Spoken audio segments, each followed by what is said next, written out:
இயேசுவே குடும்ப தலைவர், இயேசுவே குடும்ப டாக்டர், இயேசுவே குடும்ப நண்பர், இயேசுவே எங்களுக்கெல்லாம்.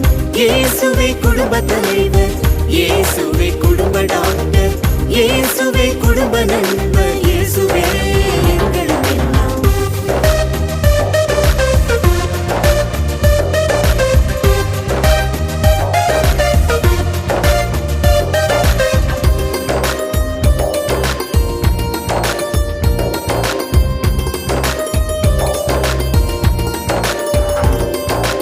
எங்கள் குறைகள் நிறைவாக்குவார்,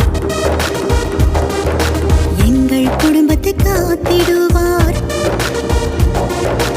எங்கள் சந்ததி செழிக்கச் செய்வார், எங்களை எப்போது மகிழச் செய்வார். எங்கள் குறைகள் நிறைவாக்குவார், எங்கள் குடும்பத்தை காத்திடுவார், எங்கள் சந்த